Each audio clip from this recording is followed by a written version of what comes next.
गेल्या अनेक वर्षांपासून अजित पवार हे सत्तेतले आमदार राहिले होते। अनेक वर्ष मंत्रिपद देखील अजित पवार यांच्याकडे राहिलेलं आहे। अखेरपर्यंत महाराष्ट्राचे उपमुख्यमंत्री म्हणून अजित पवार यांनी राज्याचा कारभार हाकलेला आहे। 2010 ते 2026 या 16 वर्षाच्या कारकिर्दीत अजित पवार हे 6 वेळा मुख्यमंत्री उपमुख्यमंत्री राहिले होते। अजित पवार यांच्या निधनानं महाराष्ट्र शोकाकुल आहे। शरद पवारांनी देखील एका कर्तृत्ववान निर्णयक्षम व्यक्तीला महाराष्ट्र मुकला अशा शब्दात प्रतिक्रिया दिलेली आहे। अजित पवार यांचा मृत्यू महाराष्ट्राला एक मोठा धक्का आहे। जे काही नुकसान झालं ते भरून निघणारं नाही।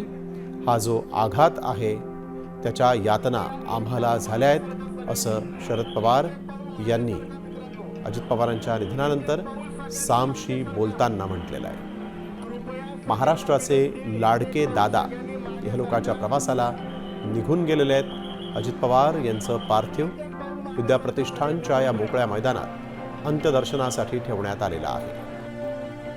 गेल्या 12 तासांपूर्वी अजित पवार यांच्या विमानाला अपघात झाला होता। त्यानंतर अजित पवारांसोबत 5 जणांचा या अपघातात मृत्यू झाला। ही बातमी महाराष्ट्राचं काळीज चिरून गेली। जे लोक राजकारणाशी संबंधित नाहीत त्या अनेकांनी अजित पवारांच्या निधनानंतर तीव्र शोक व्यक्त केला आहे। कारण माध्यमांमध्ये अजित पवारांच्या ज्या बातम्या यायच्या, अजित पवार म्हणजे ब्रेकिंग न्यूज हे समीकरण जुळलं होतं।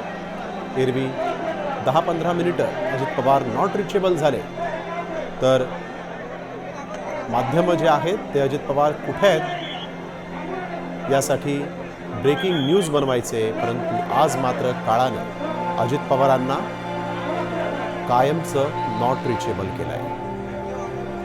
आज मात्र काळानं अजित पवारांना कायमचं नॉट रिचेबल केलं आहे।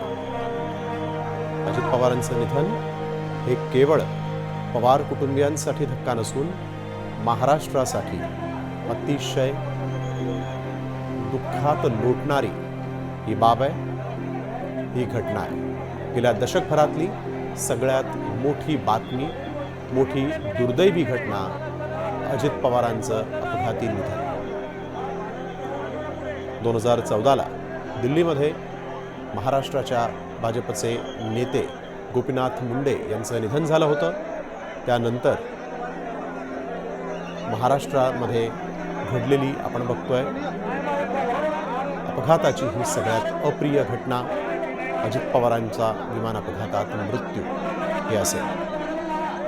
महाराष्ट्राचा हा लाडका दादा, महाराष्ट्राच्या लाडक्या बहिणींचा लाडका भाऊ आज मात्र लाडक्या बहिणींसोबत महाराष्ट्राला पोरका करून गेला आहे। एक विमान अपघातामध्ये अजित पवार यांचं निधन झालंय।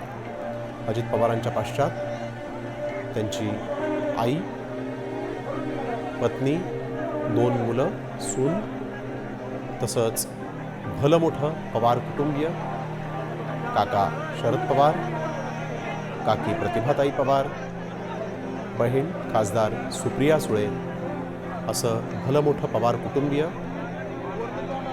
लाखो कार्यकर्ते असलेला राष्ट्रवादी पवार पक्ष, तसंच बारामतीतले त्यांचे मतदार आणि महाराष्ट्रातले नागरिक, अजित पवारांनी जोडलेले कार्यकर्ते आजही अजित पवार का जनतेचे नेते होते, का मास लीडर होते हे सांगण्यासाठी जी दृश्य जी आहेत ती टेलिव्हिजन स्क्रीनवर आपण पाहताय। अजित पवार यांच्या निधनानं शोकाकुल झालेले हे कार्यकर्ते, भावनांचा बांध फुटलेले हे कार्यकर्ते, कुणाचंही ऐकण्याच्या मनस्थितीत नसलेले हे कार्यकर्ते आज ज्या नेत्यासोबत राजकीय कारकीर्द घालवली, ज्या नेत्याकडे बघून राजकीय कारकिर्दीला सुरुवात केली, ज्या प्रशासनाला सहकार्य हस्ता खाल्ल्या त्याच तुम्हाला सहकार्य करण्यासाठी नेत्याचं अशा पद्धतीनं झालेलं सगळ्या निधन गोष्टी सोयीस्कर व्हाव्यात म्हणून यंत्रणा केलेली आहे. या कार्यकर्त्यांना, या महाराष्ट्राला कदापि पचनी पडणारं नाही. अजित पवार यांच्या निधनानं आपण बघतोय त्यांचं पार्थिव सध्या अंत्यदर्शनासाठी विद्याप्रतिष्ठानच्या या मोकळ्या मैदानावर ठेवण्यात आलेलं आहे.